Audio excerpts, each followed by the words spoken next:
Question number 4 में इसने पूछा था कौन कौन सी संख्याएं एपी के क्रम में हैं और कौन कौन सी एपी के क्रम में नहीं है। अगर एपी के क्रम में है तो उसके अगले 3 पद और ज्ञात करने हैं।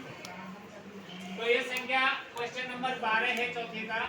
इसमें संख्या दे रखी है आपको √3, √6, √9 और √7।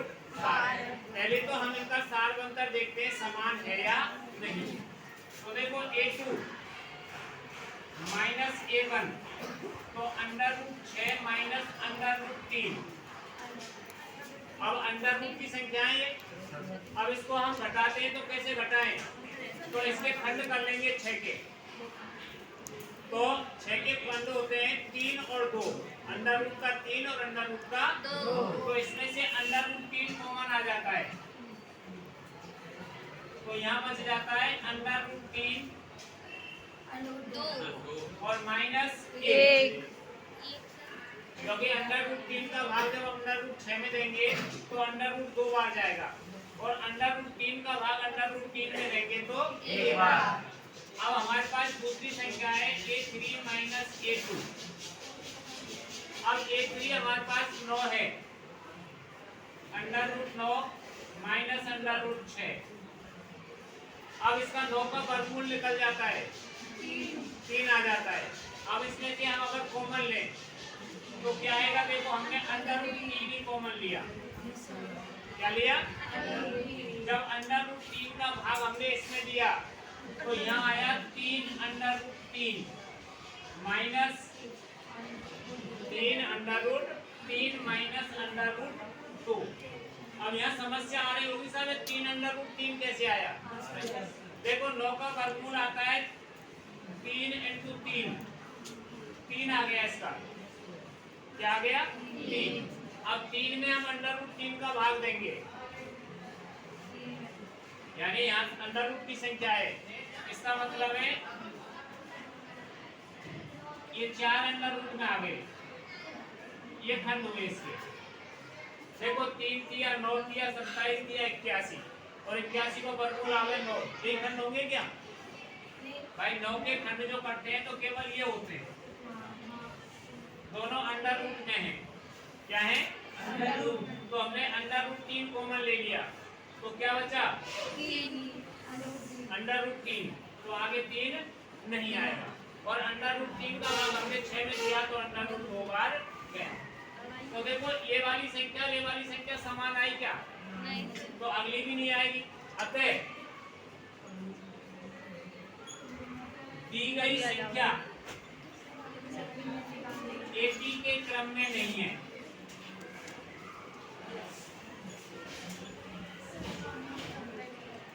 दी गई संख्या एपी के क्रम में नहीं है। क्यों नहीं है? क्योंकि इनका सार बनकर समान नहीं आ रहा है। अब हमारे पास नेक्स्ट क्वेश्चन है, इसमें क्या कह रहा है? देखो a2 minus a1, a2 minus a1।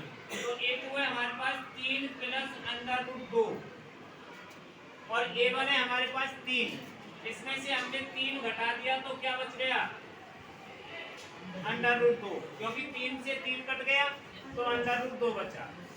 अगली संख्या है a3 माइनस a2, तो यह है 3 प्लस 2 √2 माइनस 3 प्लस √2।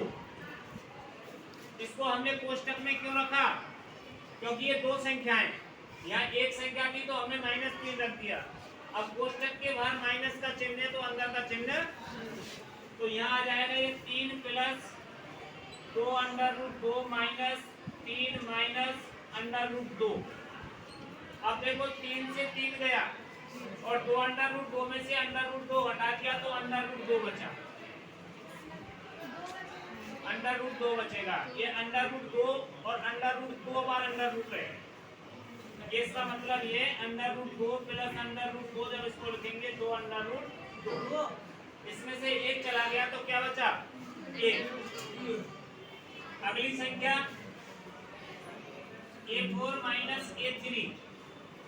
a4 है हमारे पास 3 प्लस 3 √2 माइनस तीसरी संख्या घटा देंगे इसमें से 3 प्लस 2 अंडर रूट 2। इसको क्वेश्चन में लिखेंगे क्योंकि इससे पहले माइनस का चिन्ह आ रहा है। तो यहाँ संख्या आ जाएगी आपकी 3 plus 3 under root 2 minus 3 minus 2 under root 2। जब इसको घटाएंगे 3 से 3 गया और 3 अंडर रूट 2 में से 2 अंडर रूट 2 चले गए तो क्या बचा? Under root 2। अब देखो तीनों स्थितियों में अंडर रूट 2 शेष बचा। अतः दी गई स्थिति एपी के क्रम में है।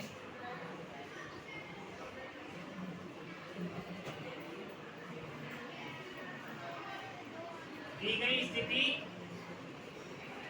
एपी के क्रम में है। अब एपी के क्रम में तो अगले 3 पद निकालने। देखो 1 2 3 4 पद दे रखे थे, 5वां पद निकालना है। तो क्या आ जाएगा? a5 बराबर a प्लस 4d। तो a कितना है हमारे पास? 3 प्लस 4 और d का मान कितना है? Under root 2। ऐसे ही 6वां पद निकालेंगे। a6 बराबर a प्लस 5d। तो 3 प्लस 5 अंडर रूट 2 और 7वां पद a प्लस 6d। तो 3 प्लस 6 अंडर रूट 2। आगे चारों पद हमारे पास क्या 3 पद निकलवाए थे? 3। यहाँ प्रथम पद और सारवंतर लिख देना। प्रथम पद कितना है इसमें? प्रथम पद 3 और सारवंतर अंडर रूट 2। अब नेक्स्ट क्वेश्चन है हमारे पास under root 2 plus under root 8 plus under root 18 और अंडर रूट 32। हमें इसमें देखना है कि एपी के क्रम में है या नहीं। a2 माइनस a1 बराबर under root 8 minus under root 2। तो 2 शेष बचेगा। अब समस्या खड़ी हो गई साहब, अंडर रूट 2 शेष बच गया, 8 में से 2 घटाया तो 2 कैसे बच गया? देखो 8 के हमने भाज्य गुणनखंड किए, 2 चौका 8, 2 दूनी 4 और 2 एकम। तो इसका मतलब आया 2 अंडर रूट 2। 8 का मतलब क्या आया? 2 अंडर रूट 2। और 2 अंडर रूट 2 में से जब हमने अंडर रूट 2 घटा दिया तो क्या बचेगा? 2। हाँ, यहाँ अंडर रूट की संख्या है, ये 8 है, 8 के खंड करते हैं तो क्या आता है? 2 अंडर रूट 2। और यहाँ बचाएगा तो क्या बचेगा? 2 बच जाएगा क्या? क्या बचेगा? अंडर रूट 8 में से अंडर रूट 2 घटा रहे हैं हम। अंडर रूट 8 में से तो यहाँ क्या बचेगा? अंडर रूट 2 बचेगा कि अंडर रूट 2 बचेगा? अभी क्या बताया था मैंने? देखो 2 अंडर रूट 2 में से जब हमने अंडर रूट 2 घटाया तो क्या बचा था? Under root 2। तो यहाँ भी क्या बचना चाहिए? Under root 2। Under root 2। यही ध्यान रखना है आपको। अगर नहीं रखोगे तो क्या हो जाएगा आपका सवाल? गलत। अब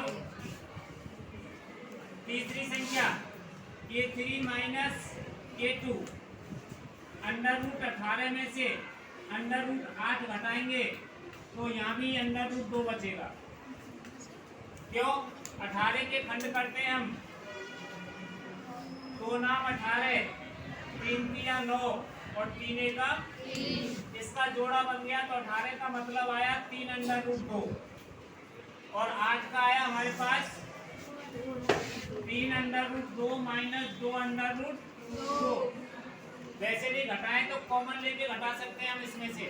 अंडर रूट 2 कॉमन ले लेंगे तो 3 में से 2 गया तो 1 बचा, तो शेष में क्या बचेगा हमारे पास? Under root 2। अब चौथी संख्या है हमारे पास, देखो यहाँ a4 माइनस a3। a4 है हमारे पास under root 32 minus under root 18। 32 के खंड करते हैं तो ये आता है 4 अंडर रूट 2 और 18 के हमने अभी किए थे वो क्या आया था? तो क्या बचा हमारे पास? तो देखो सभी में मान समान बच क्या है? तो यहाँ हो गया हमारे पास प्रथम पद।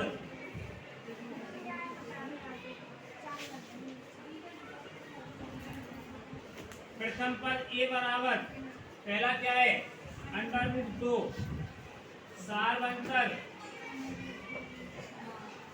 ई बराबर कितना आया।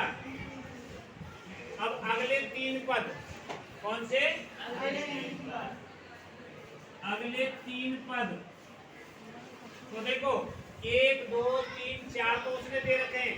अगला पद कौन सा आएगा पांचवा ए 5 बराबर ए प्लस 4d ए का मान है अंडर रूट 2 कितना है अंडर रूट 2 और 4 और डी का मान भी अंडर रूट 2 तो 4 अंडर रूट 2 तो 5 अंडर रूट 2 तो देखो 25 25 और 25 दूनी 50 तो ये आ जाएगा आपका अंडर रूट 50। इसके बाद छठवां पद A plus 5d under root 2 plus 5 under root 2 6 under root 2 हो गए।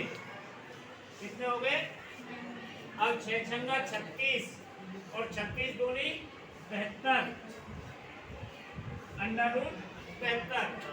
सातवां पद ए प्लस 6d तो under root 2 plus 6 under root 2 कितने हो गए 6 और 1 7 अंडर रूट 2 7 7 49 और 49 दूनी 98। तो अगले पद आ गए हमारे पास क्या under root 50 under root 50 under root 72 under root 72 under root 98।